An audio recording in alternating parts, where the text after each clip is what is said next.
If you're a regular Geek's Guide to the Galaxy listener, please rate and review us on iTunes or using the podcast app on your phone. We currently have 962 5-star ratings, and it would be great to get that up to 1,000. And I want to give a special thank you to Benzi518 in Japan, who just gave us this 5-star review. A fun and intellectually stimulating ride, and a must-listen for any sci-fi fan. Even when I know nothing about the guest, I find it makes great brain candy. Also, dear host, special thanks to your mom for recommending Scythe in episode 400. Those books are good. So big thanks again to Benzi518 for that great review. Alright, so now let's get to our show.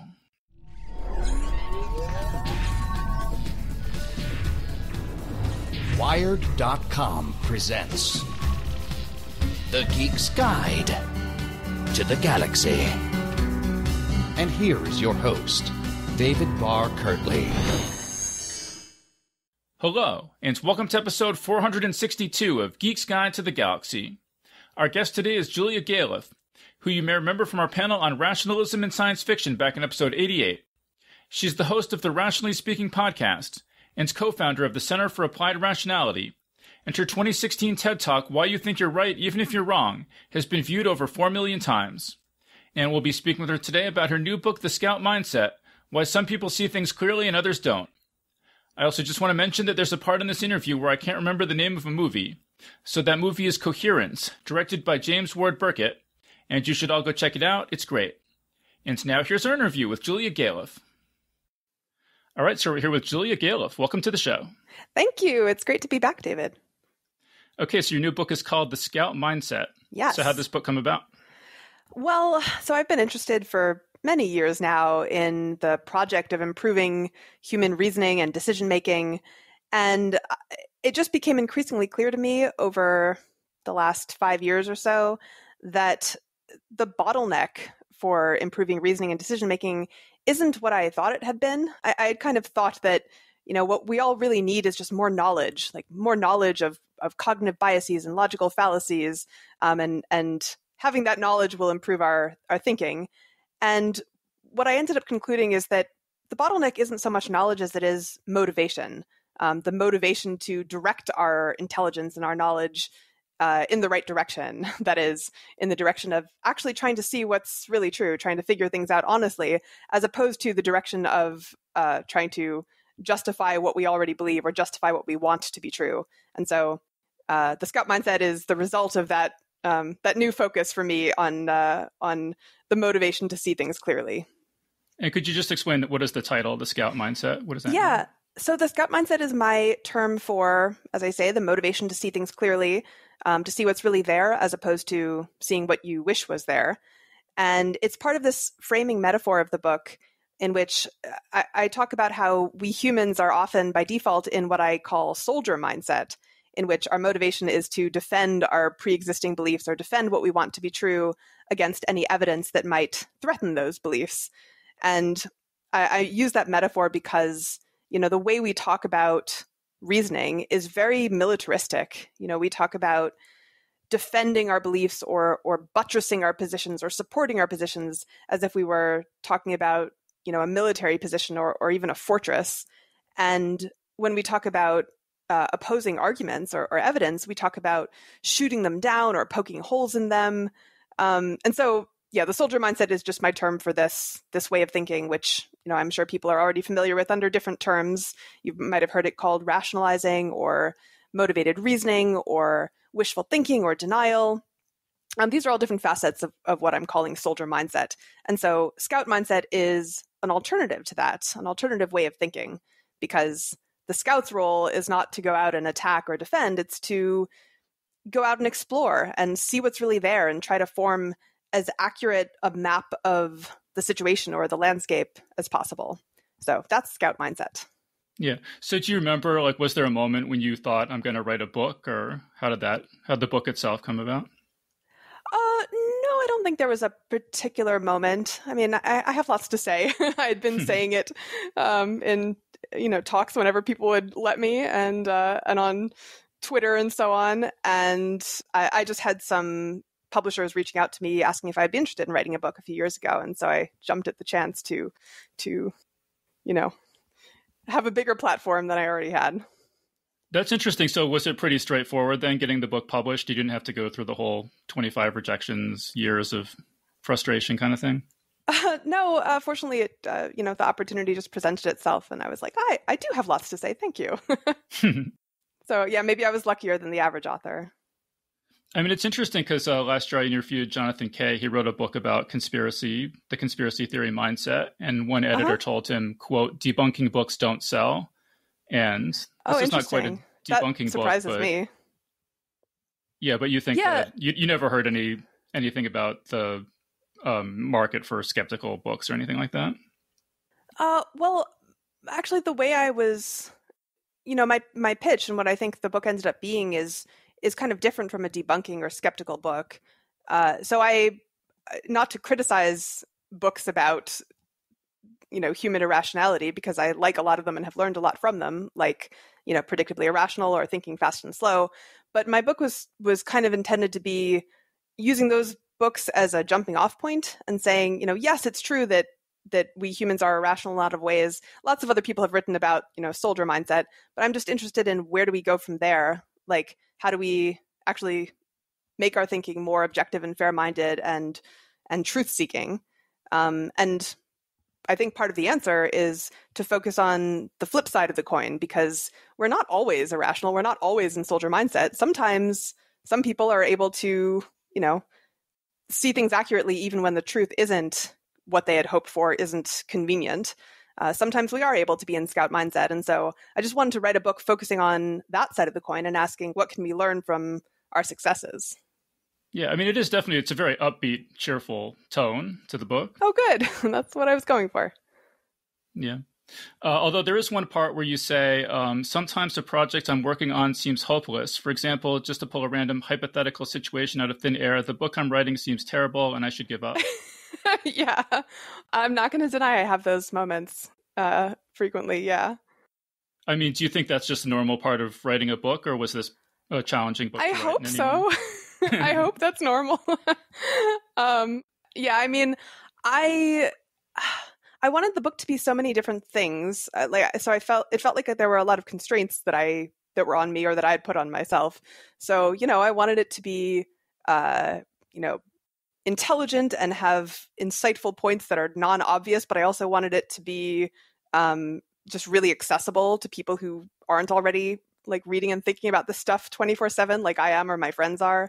And I wanted it to be, inspiring but not cheesy. And I wanted it to be, rigorous in the sense that I'm not making claims that I can't support. But I also didn't really feel like I could rely on a lot of the empirical research out there because, as I kind of mentioned in the book, a lot of the studies relating to soldier mindset or scout mindset are actually not very good.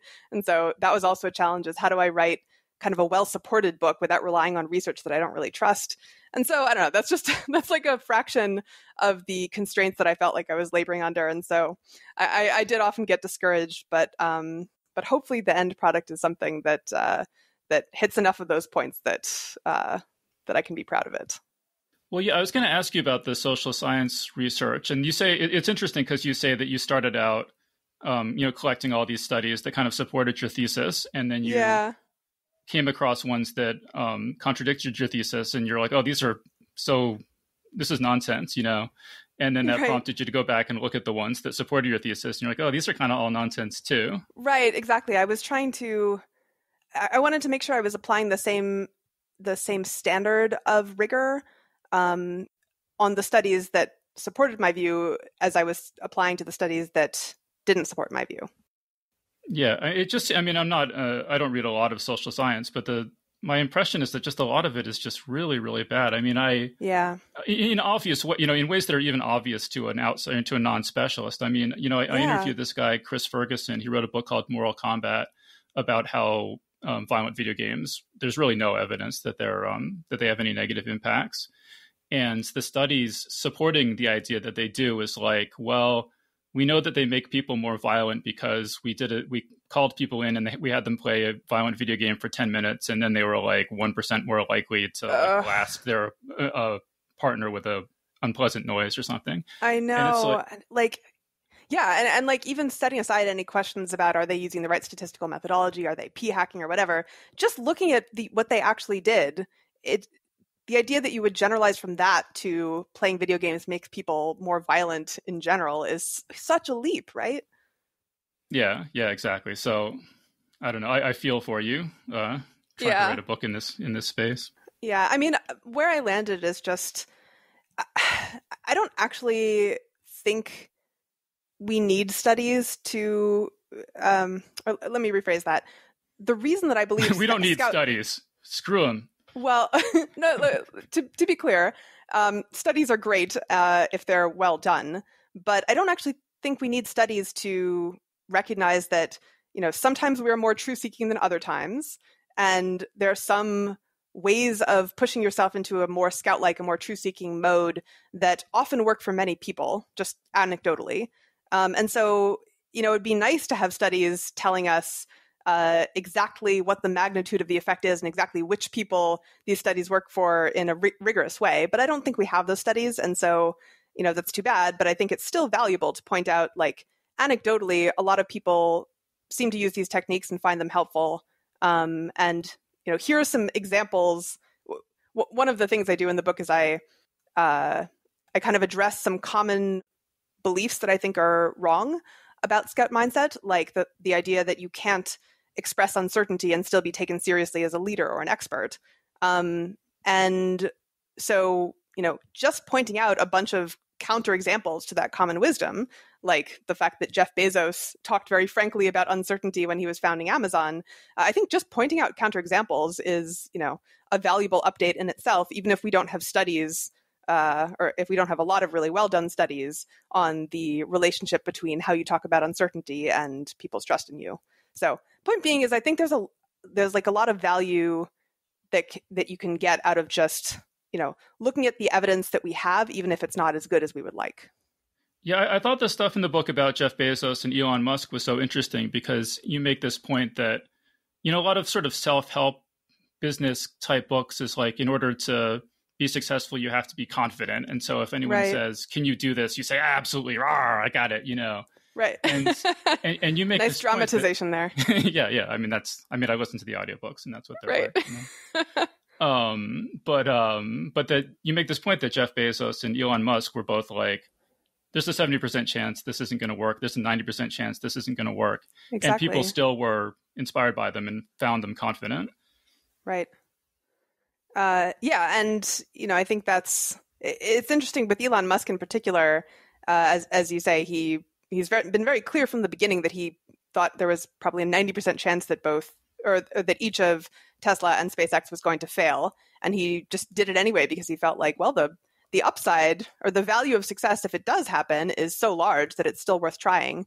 And, the chance of failure is still tolerable if I do fail. And so he felt like, on balance, the expected value of these ventures is positive enough that I feel motivated to do them. And so even that way of thinking about motivation is kind of counterintuitive to a lot of people, because a lot of people feel like the only way you can be motivated to do something is if you're confident for sure it's going to succeed. And so I think Elon Musk's thinking about his risky ventures is kind of a nice alternative, where you can be motivated without having to deceive yourself into believing there's 100% chance of success, where, you can't honestly be that confident. Well, right. But you draw this distinction between epistemic confidence and social confidence. Yes. And that actually what makes people follow you isn't necessarily that you're promising success, but just like pretty like kind of superficial almost things. Just like, do you seem nervous? Do you seem vacillating or something? And if you just seem, sort of self-possessed and calm, even if you're saying this is probably not going to work, people find that confidence reassuring. Right. That's right. Yeah. What I was saying about Elon Musk a minute ago is that's addressing one of the common hesitations people have about being in scout mindset, which is that it's going to sap your motivation, that you can't be motivated to do things if you admit to yourself that they might fail. And so I think Elon Musk's reasoning is a nice counterexample to that. But then there's this other hesitation that people have that's related, which is that, well, I will seem unconfident if I admit when I'm talking about my projects or my ideas that they might not work or that they might be wrong. I can't do that and still be inspiring and influential. And so the story of Jeff Bezos is, I think, well, both of them are a nice counterexample to that. But Jeff Bezos in particular is a striking story because he, when he was starting Amazon, he not only believed internally that there was only about a 30% chance of success, but he said as much to all of his early investors. He said, I think there's about a 70% chance you're going to lose all your money. So don't invest anything you're not willing to lose. And he said similar things to the media as well. He would say, like, I can't guarantee that Amazon's going to succeed. What we're doing is very complicated.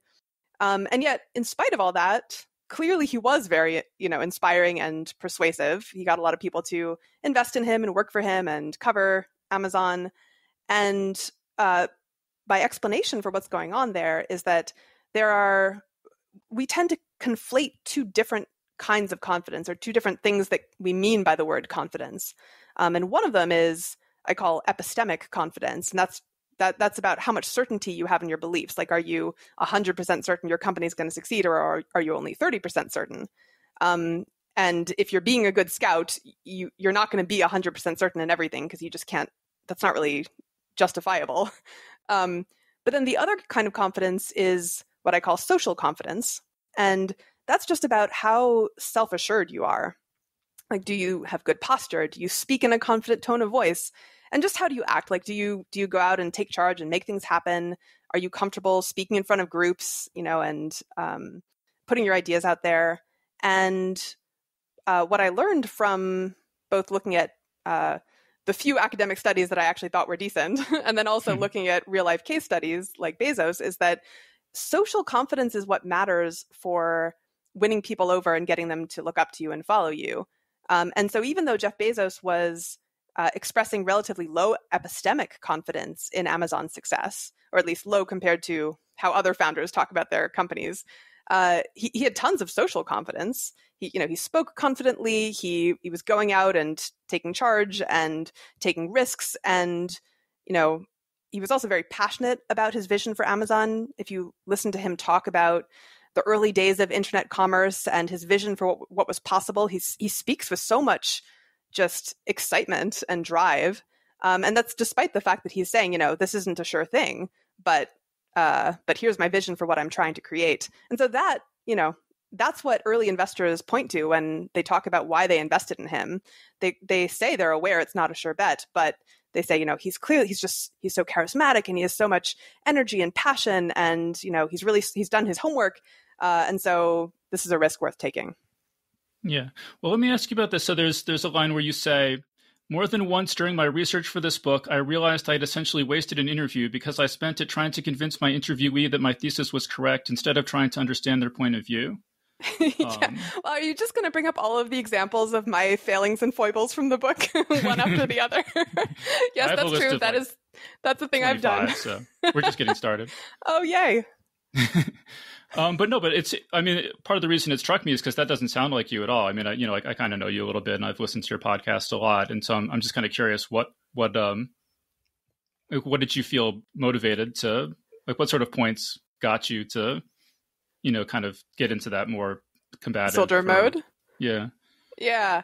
Well, ironically, the one I was just talking about with epistemic versus social confidence, I interviewed a lot of people in Silicon Valley, in the Bay Area, who are entrepreneurs or investors, just part of that world.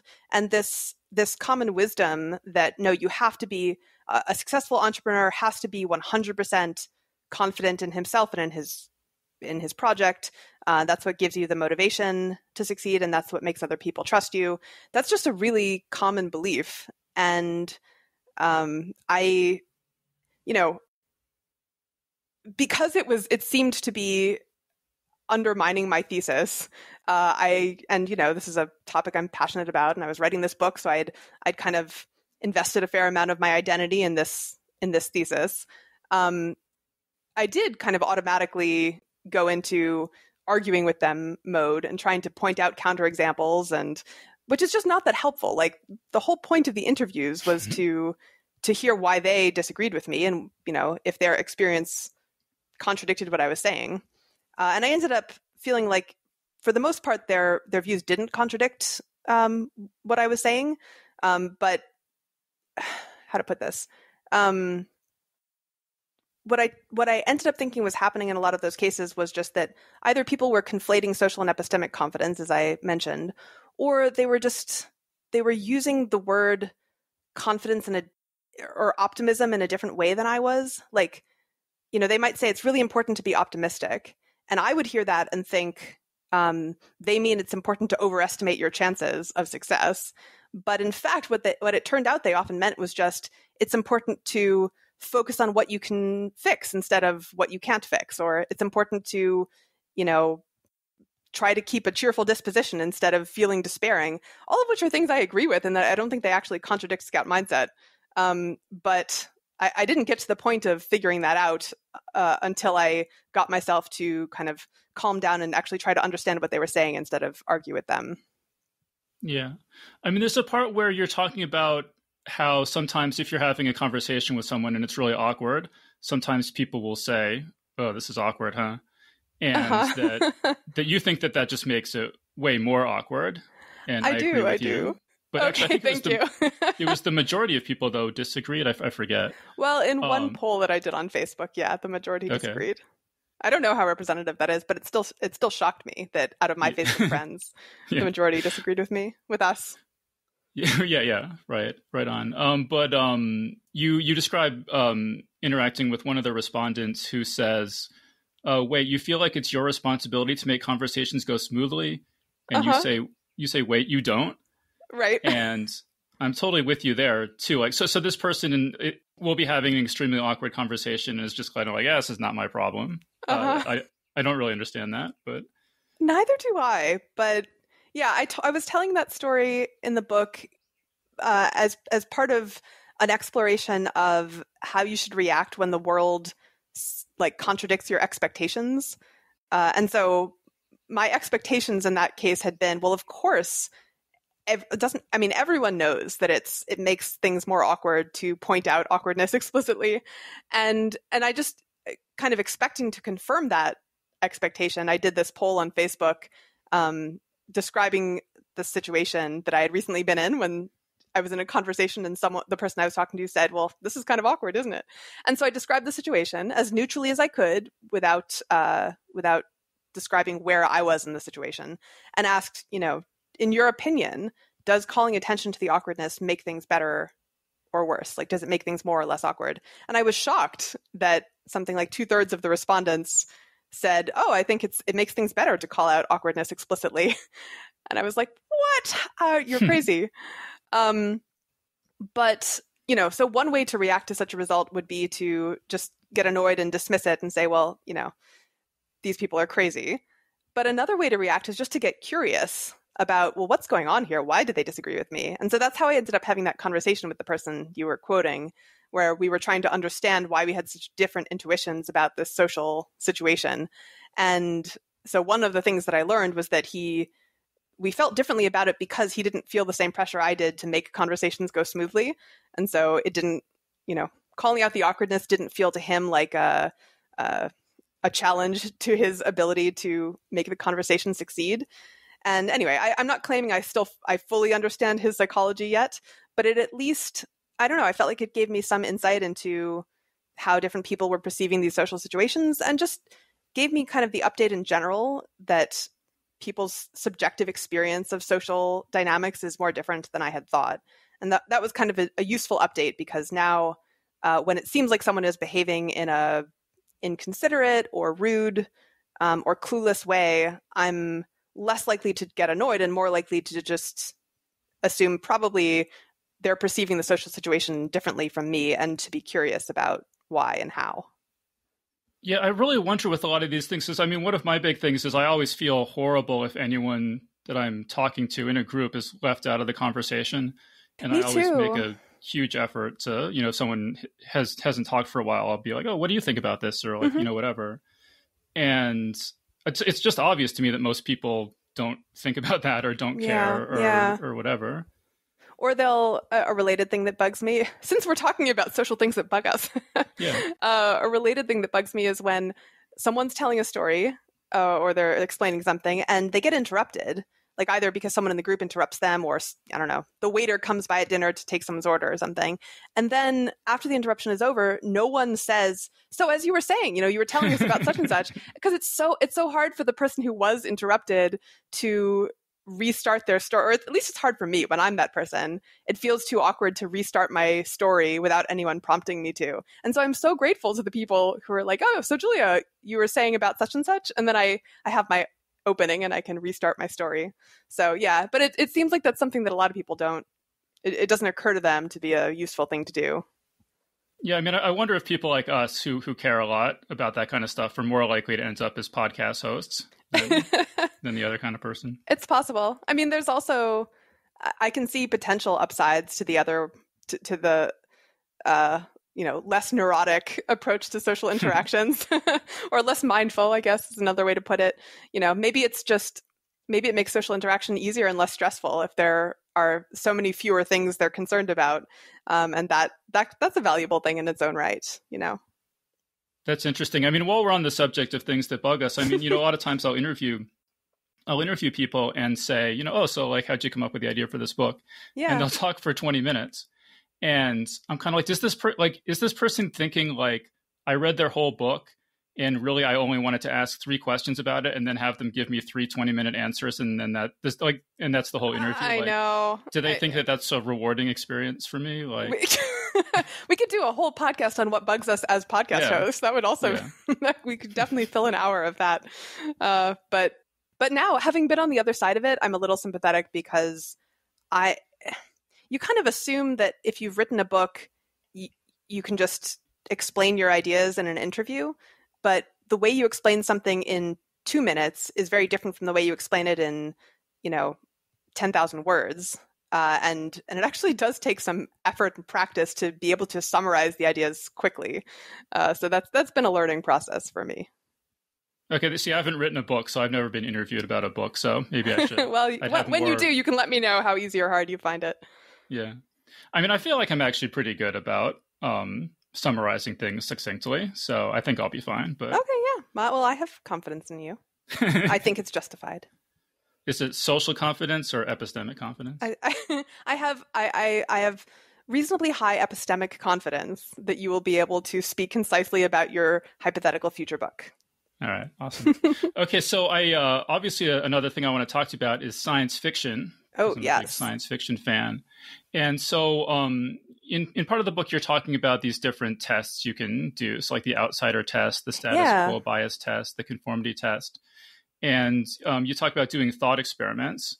Mm-hmm. And you say thought experiments only work if you actually do them. So don't simply formulate a verbal question for yourself. Mm-hmm. Conjure up the counterfactual world, place yourself in it, and observe your reaction. Yeah. And that sounds a lot to me like writing or reading a science fiction story. Yeah, that's it's a great point actually, and this is something that I came to appreciate more about science fiction years ago. The background is I used to have these debates with people like 10 years ago about whether you could learn anything from fiction. And because this is a thing people would often say, like, oh, you can really learn a lot about human nature, about the world from reading fiction, good fiction. And I would always object to that and say, like, no, you can't learn anything. You're just learning about whatever the author wants you to believe. Like the author can create whatever story they want with whatever lesson or takeaway they want you to take from it, but that's not based in reality. That's just based in fiction. And then one thing that changed my mind was someone pointed out that a lot of fiction, especially science fiction, can function as a thought experiment where what's a good example? I do have a good example from science fiction. Frankenstein. Frankenstein is a great example of a thought experiment because Frankenstein's monster learns, he's seeking the answer to why he exists. Why was I even created? And he finds out that he was created, by a scientist who is kind of running this experiment. And it's not a satisfying answer for him. In fact, it's kind of disillusioning and upsetting. And I think that is a valuable thought experiment for us humans because so many of us have the sense that if we understood why we were here, then that would be satisfying. It would give us a sense of clarity or purpose in life or something. And so I think putting ourselves in the role of Frankenstein's monster and imagining finding out that we were created for this, this other outside purpose that maybe is unrelated to our own wants and goals as an individual, and noticing how unsatisfying that is, I think tells us something about our own quest for understanding our purpose in this world. That's as best as I can explain it. Sorry if that was unclear. No, that's cool. And Frankenstein is a great novel. If people haven't read it, it's it's much different from the movies. Yeah. Much more philosophical. I thought so. Yeah. But I could give you an example from the book I have here. Is that from your book? Mm-hmm. Is that people will say, "Oh, we shouldn't extend the human lifespan." Oh, because it would cause all these problems, like there'd be overcrowding and people wouldn't, like young people have to have space to, drive the destiny of society and all this stuff. And you say, well, so wait, what about this? Imagine that the lifespan was naturally double what it is now. Would you think in that hypothetical situation, would you think it was a good thing that something came along and halved it back to what it is now? And I think it's pretty clear from that example, not. But that is like a science fiction scenario. That's right. That's that whole right. Thing. Yeah, that's a much more direct example than my attempts to explain the story of Frankenstein. So this thought experiment is a test for status quo bias, which is essentially it's one possible cause of soldier mindset. It's based on the desire to defend whatever happens to be the status quo, irrespective of whether it's actually good or better than the alternatives. You're just motivated to defend it because it's the status quo.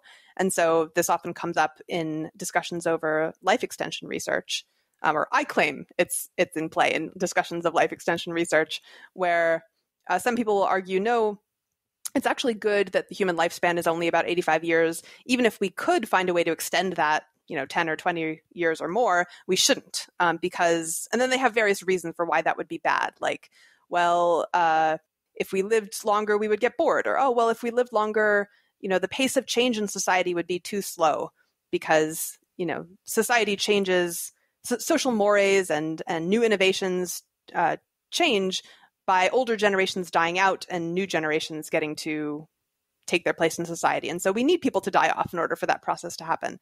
And all of these justifications kind of sound good, maybe, but to test to see whether your motivation to defend the current lifespan is maybe partly the result of status quo bias, you can imagine that 85 years lifespan was not actually the status quo, and that instead the status quo was, 170 years.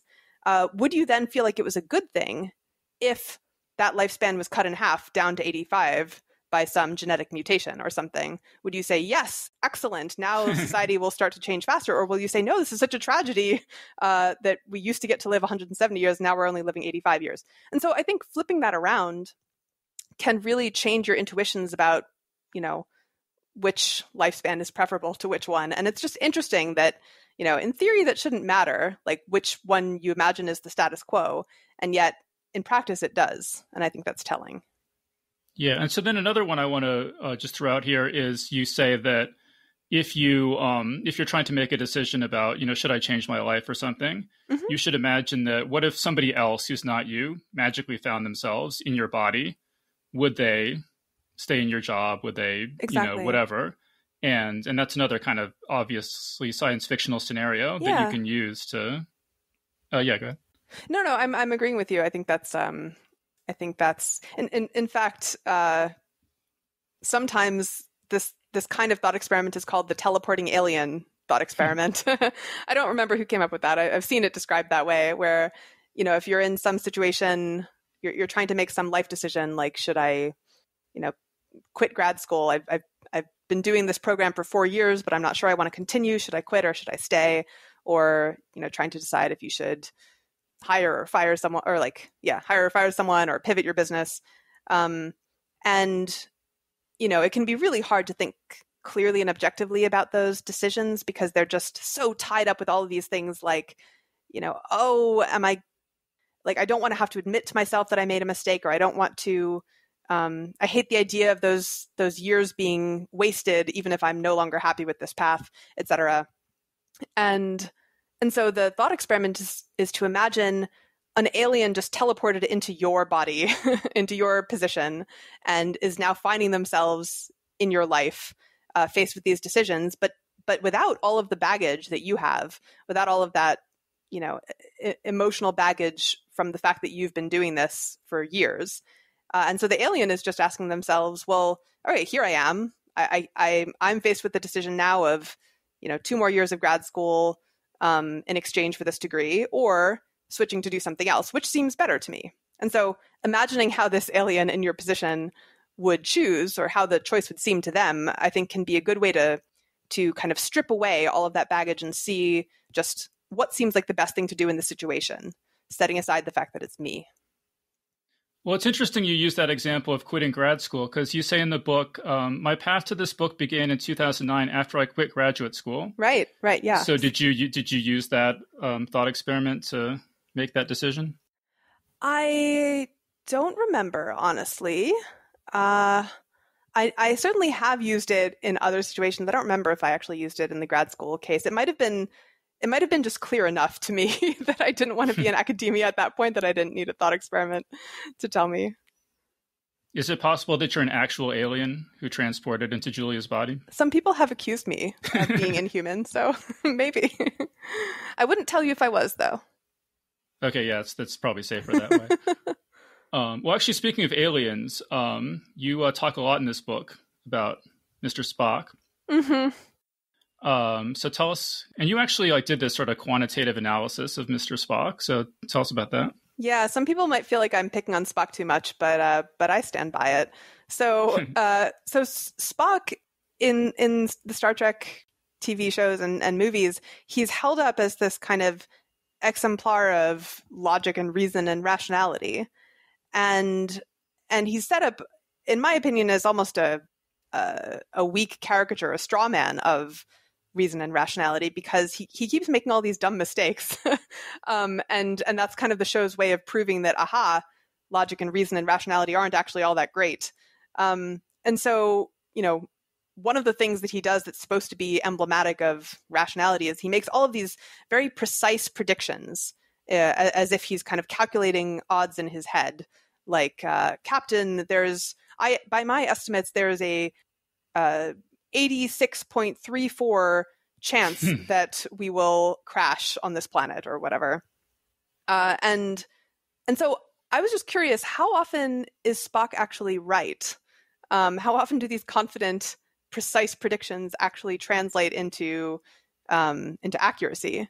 And so I went through all of the Star Trek episodes and movies, all of the transcripts that I could find. And I searched for any instance in which Spock is using the words odds or probability or chance or, definitely or probably or et cetera, a percentage. I had a list of 20 words I was looking for. And I cataloged all instances in which Spock made a prediction and that prediction either came true or didn't. And I found, I think, 23 or 24 such instances. And so I was able to actually chart Spock's calibration, it's called. So calibration it's a measure of sort of whether your confidence actually tracks with your accuracy. So if you say you're 90% confident about things, are you in fact 90% or right 90% of the time? If you say you're 60% confident, are you right about those things 60% of the time? And so Spock's calibration is, spoiler alert, terrible. He's in fact, for the most part, anti-correlated with reality. So the more confident he says he is that something will happen, like that the ship will crash or that they will find survivors, the less likely it is to happen. And the less confident he is in something, the more likely it is to happen, with few exceptions. And so, I hate picking on people in general, but because Spock kind of presents himself in Star Trek as this paragon of logic and reason and rationality, I thought it was justified to point out that actually kind of the reverse. Yeah, well, just to give you this specific example, when Spock thinks something is impossible, it happens 83% of the time. Yeah, that's, I think, one of the most striking examples of the anti-correlation. That alone should completely wreck his calibration score. And it's, I also try to explore, why is he so terrible at making accurate predictions? And I think one of the key elements is that, we were talking earlier about the value of kind of being curious when the world surprises you. And I was giving the example of, being curious when someone else has a totally different reaction to social situations than I do, and claims that it's actually good to point out awkwardness. And so, I think it's good to be curious about those times when the world just contradicts your expectations. And that's not what Spock does. So there's this one episode early on in Star Trek, the original series, where the Starship Enterprise has crash landed on this alien planet, and the Spock and the crew, I guess Spock is in charge for that mission because Kirk isn't there, and so he's responsible for deciding what to do. And he decides, okay, we're going to scare away the aliens and prevent them from attacking us by firing a couple warning shots from our ship, and that will be the show of superior force, and so they'll flee. And so they fire warning shots, and it backfires, and the aliens are instead outraged at this unjustified or unprompted show of force, and so they attack and end up killing one of the crew members. And McCoy takes Spock to task for this failed prediction, and says, so you with your logical mind, you were totally wrong, and you thought that they would react, that they would flee. And Spock said, well, they should have fled. That's the rational thing to do. And of course, McCoy is like, well, but, people aren't, not everyone is rational, and you should understand that. And Spock just shrugs and says, well, it's not my fault that they're behaving unpredictably or irrationally. And that's it. And he's not curious. He doesn't try to understand, why did they not behave the way I expected? And presumably, he's not a spring chicken. He's seen many other examples, like he's interacted with non-Vulcans before. And so presumably he's had lots of opportunities to see that actually lots of people don't behave the way he thinks they should. They don't behave the way he thinks they, rationally should behave. And yet he fails to learn from those instances of mispredictions, because instead he just shrugs and says, well, the world didn't behave the way it should have. And so I claim that's exactly the wrong way to behave if you want to actually get better over time at predicting the world. When you say that you went through all the transcripts you could find, like, I don't even know how many of them are available. Like, is it most of them, or just like 20%? Yeah, I added that caveat because I wasn't confident in the moment that I had found every single transcript. It was certainly most. It might have been all of them.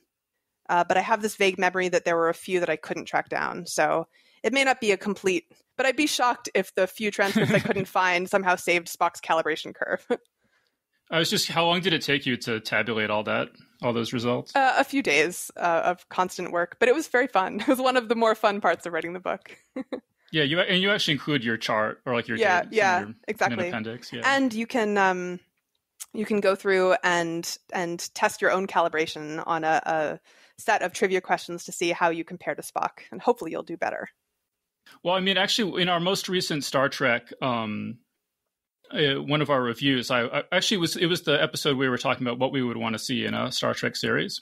Uh-huh. I kind of came up with the idea that really what I want to see in a Star Trek series is a human who's not that logical joins a crew of Vulcans, and then the whole series is about him learning to be more logical. So it would be like Harry Potter and the Methods of Rationality, except sort of Star Trek. So just thought I'd throw that. Does that sound? I assume that's something you would watch. Well, I mean, except that I don't think the Vulcans actually are that logical. Like, I think it's kind of this false logic or false rationality that's,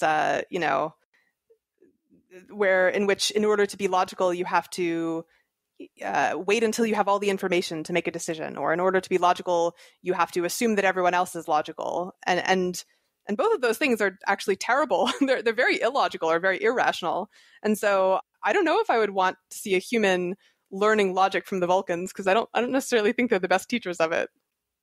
So maybe that we need to introduce a new alien species. who's like actually logical or actually right, rational. The actual Vulcans, the real Vulcans, right? That would be good. Yeah, that would be good. Like you could have a Vulcan join the crew of the Super Vulcans, right? And, like have all and suddenly realize how logical they've been all along. That's right. Oh, I would watch that. That sounds great. Yeah. So I don't know if there's anyone from Paramount listening right now. Yeah. So let's make that happen. I'd write a draft. Yeah. Have you watched or read any good science fiction lately? Oh, good question. Well, I love Ted Chiang. I haven't read him that recently, but he's kind of one of my go-to examples of my favorite science fiction. I remember I don't remember the name of the story now, but he has a story about drastically increasing intelligence through a drug or something. And the way he writes it, it's just he so well captures what I imagine it would be like to have your intelligence, multiplied by many orders of magnitude. It kind of captures the feeling of how the world would seem different to you and how thinking would feel different to you. So I was really impressed with that. And he has another story about time travel that I thought did a really good job of. I think it's really hard to write stories about time travel where you don't you don't end up in a paradox, basically. And so it's this very impressively internally consistent time travel story, yet without being, too obvious or unsurprising. Is this Story of Your Life? Oh, yeah. So these are both short stories from his anthology or collection, Stories of Your Life, exactly. Oh, no, but one of the stories specifically is called Story of Your Life. It's they made it into the movie Arrival. No, that's a different one. That is, I like that one too, actually. Oh, are you talking about the, it's like the Alchemist's Gate or something? Yes, exactly. That's the one. Okay. That's the one. That's one about time travel. Yeah. I'm a sucker for any story about time travel or time loops. In fact, I just posted on Twitter, I've been playing this game that I guess counts as a science fiction game. It's called Elsinore, and you play as Ophelia from Hamlet, and you're stuck in this time loop in which you keep reliving the events of Hamlet, which, again, spoiler, that doesn't end well for most of the characters. And so you keep trying to prevent all the carnage and make things go differently. And then you keep waking up as yourself on the same morning with all the same knowledge or all the accumulated knowledge that you've had over all of the many time loops. And, so you have another chance to make things go differently. And it's like fun and kind of spooky. Like the more you learn about how the time loop works and why you're in the time loop, the creepier it gets, which I love as well. I love time loops and I love creepiness. That sounds really cool. Years ago, I interviewed Ryan North, and he wrote a Choose Your Own Adventure book about Hamlet. Oh, that's right. I think someone mentioned that when I was talking about Elsinore as a nice companion piece. Yeah, no, I'll check that out. I really love time loop stories. We actually did a whole episode recently about time loop movies. Like, oh, amazing! I have to listen to that. Yeah, so it's like Edge of Tomorrow, Groundhog Day. Yep. And I don't know if you saw Palm Springs, but it was this really. I loved good... Palm Springs. Oh, okay, cool, yeah. It was okay. It was so good that I have to admit I watched it. Downloading it from BitTorrent or something, but I loved it so much that I then played it on, was it Netflix that it came out on, or Amazon Prime? I forget. Hulu. Hulu. Okay, so I played it on Hulu just on my computer when I wasn't watching, just because I wanted it to get. I loved it so much that I wanted my view to have counted towards whatever the official statistics were. So I made sure to play it on Hulu to add to the statistics. That's funny, when I watched it, Erin Lindsay was on that panel, and she wasn't able to watch it because you can't get Hulu in Canada, apparently. Oh, and I didn't know that. So we had to do this thing where I put my laptop on the chair in front of the TV, and we were on like a video call on Skype, and we watched it at the same time. But then I always just watch that TV at night. I don't usually watch it during the day. Yeah. And I didn't realize how much glare there was going to be on the screen too during bad. the day. But are there any, not to make you rehash the episode, but are there any time loop movies or TV shows that you think are like underrated, like underappreciated? I I mean, so this episode was just movies. We did 5 movies, and we're talking about maybe doing a follow-up of TV shows, but I haven't done the viewing for that. I did watch, there's actually a list on Wikipedia where it's like 25 different time loop movies. And so I started watching some of those, and not all of them really fit my definition of a time loop movie, strictly speaking, but some of them were really good. So there's one called Triangle. Oh, is that the one on the boat? Yeah. I actually had to stop watching it because it was I like creepiness, but it was too scary. Okay. But I like the premise a lot. I agree it fits in this category. And then there was another one, which I can't think of the title, but it's about these people in a house. They're having like a dinner party, and then I think the power goes out. Oh, and yeah. then they sort of, it turns out there's like different versions of them. They've somehow like ended Don't up spoil it for me, because I know the one you're talking about and I still haven't watched it. But yes, that one sounds great. There's also a Star Trek episode that's time loop. That's a time loop, right? There are a couple, yeah. I think each series had maybe one or two. Yeah, I remember liking that. So yeah, I mean, part of the reason that we haven't done that episode yet is I just can't decide how to narrow it down to some manageable number of things to watch. I wonder if anyone's created a taxonomy of different approaches to the time loop, movie or TV episode, like, time loops that always repeat at the end of the day versus time loops that repeat when you only when you die, or time loops that where you can get out of them versus time loops where you can't. Oh, maybe my favorite time loop, one of my favorite time loop episodes was actually a short, like 15 or 30 minute TV show. I don't know. It was a one-off in which this guy is stuck. I think it's called 12:15 or something. He's stuck in a 15-minute time loop. And so he's struggling to find a way to figure out what's happening to him and try to stop it, in just 15 minutes each time. So it's striking and very creepy. Yeah. There's so many ones you could talk about, and I guess I'll just say that one with the house. Just as I said, I can't remember the title, but it's fantastic. Yeah. And so if anyone wants to check it out, just look up that Wikipedia article of time loop movies, and you should be able to find it on there. That's what I'm doing as soon as our call is over. I'm gonna go straight to the Wikipedia on time loop movies. Yeah. One thing I thought was funny in here is you note in passing that you thought that the 1960s Batman with Adam West was intended as a serious show at the time. Okay, I was 17 though, so give me like a little slack. I just thought that. So if you've seen the show, it's very campy. It's full of Batman and Robin are these grown men in tights running around saying things like "Holy ravioli, Batman," or "We could have been killed," or worse. And I don't know. I was a 17-year-old. I thought that this was what people in the 60s considered serious adventure, a serious adventure show, serious drama. And so I just felt very superior to them that, I can see how cheesy this is because I'm sophisticated, but those people in the 60s were too unsophisticated to know how dumb this all is. And I think I said as much to some people. I referenced this, how unsophisticated people in the 60s were.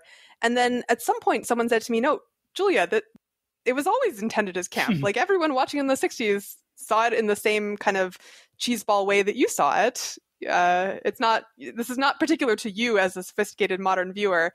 And after they explained that, it was kind of obvious to me. And I was kind of shook that I had assumed that people in the 60s could be so stupid, and that just didn't seem surprising to me, and I didn't question it. So that I brought that example up just as an example of how I think noticing that you were wrong about something, even if the thing you were wrong about is kind of random or trivial and doesn't seem, all that relevant to important decisions you have to make, I think it's still valuable to notice the things that you were wrong about, because there are often general updates that you can make from noticing those errors. And those general updates they teach you something about how your brain works or about how the world works in general, and they can make you a better thinker just in general. And so my update that, I think maybe I have a bias towards assuming that other people are simpletons. That's like a useful thing to notice about my default psychology, that probably does have applications outside of the particular domain of Batman and Robin. Well, I mean, I can see that though, because so often you go back and look at like old TV shows or whatever, old movies, and you're like, how could anyone have ever liked this? Like, this is so bad. So yeah, like I was watching Leave It to Beaver, I think it was, and it was kind of, it did feel kind of painfully earnest and cheesy to me. But I still think that the cheesiness in Batman and Robin is it's so clearly telegraphed. It's so clearly intentional when you're actually looking at it clearly that I should have known. I don't want to give myself a pass for that. Yeah. I mean, you probably hadn't watched that much of the show too, right? Yeah, no, I'd seen a couple episodes. That's true. Yeah. I appreciate your attempts to excuse me. All right. So we're pretty much out of time here. Okay. I guess I'll just read some of the things some of the lines that really stuck with me from the book. Because there's a lot about, having productive arguments and stuff like that. And so 2 lines that really stuck with me is somebody says, the better your message makes you feel about yourself, the less likely it is that you are convincing anyone else. Yeah, that was Megan McArdle. And that line really resonated with me and has stuck with me over the years. It's a hard lesson to learn. And then the other one is, if reading someone's opinions does not make me feel more compassion toward their perspective, then I keep looking. Yep, that's from Kelsey Piper. None of these quotes are actually from me, but I guess I can take credit for at least identifying good quotes from other people. Kelsey Piper's a friend of mine and a journalist for Vox's Future Perfect section, and she was talking about, how to actually listen to people with different opinions in a way that has the potential to change your mind. And she was pointing out that you should be looking for people who disagree with you, but who you feel, compassionate towards, or at least somewhat sympathetic to, because you need some of that common ground to have a good shot at changing your mind. Yeah, no, I thought that was really good because, people might say like, oh, I want to see what the other side thinks. I'm going to watch Fox News. And then they're like, this is awful. It reinforces all my worst fears. Right, and it's exactly. like, okay, well, then you need to pick something else. That's right. That's right. And that is what tends to happen, as I found. Yeah. So I know the book it will just have come out, or will just be coming out when this airs. But have you gotten good feedback, or have you been doing other interviews about it and stuff like that? I have done other interviews, and yeah, it's just been so fun to get to share some of these ideas and have, like stimulating arguments with people who've really engaged with my ideas in the book. And so far, I think all the disagreement I've gotten has been like really interesting and in good faith and reasonable. And so I love having these, arguments about the pros and cons of scout mindset and its like value and limitations. And this is all my dream. Did those other interviews, did they talk about Spock as much as I did? I talked to Dylan Matthews about Spock, because I guess you and Dylan are both nerds in the best possible way. But yeah, it's definitely one of the sections of the book that I have the most fondness for. So I was happy that you both asked about it. Yeah, cool. And then I also just wanted to mention that actually, if you look at Geek's Guide to the Galaxy in iTunes, under listeners also subscribe to, it lists Rationally Speaking. So I know that there are nice. Some number of crossover fans. Yeah. Excellent. So I just wanted to mention that you've been putting out new episodes the last few months. So if people didn't know that, I just want to mention that Rationally Speaking is putting out new stuff. Thanks so much. Yeah. Rationally Speaking podcast. Come check it out. All right, cool. Are there any other final thoughts or any other projects you want to let people know about? No, you asked great questions, and I think if people found this conversation interesting, you should check out The Scout Mindset. You can buy it on Amazon or from the Penguin Random House website. I also have a YouTube channel. So you can just search for Julia Galef on YouTube, or I think it's youtube.com/measure of doubt. So I'll also put out videos about these topics from time to time as well. All right, cool. Yeah, so let's wrap things up there. So we've been speaking with Julia Galef, and again, the new book, it's called The Scout Mindset. So Julia, thank you so much for joining us. My pleasure. This was so fun. Thanks, David. And that was our interview. So big thanks again to Julia Galef for joining us on the show. And remember that Geek's Guide to the Galaxy is made possible thanks to support from listeners like you. So if you enjoy the show and want it to continue, Please sign up to give us $1 or $2 per episode over at patreon.com/geeks.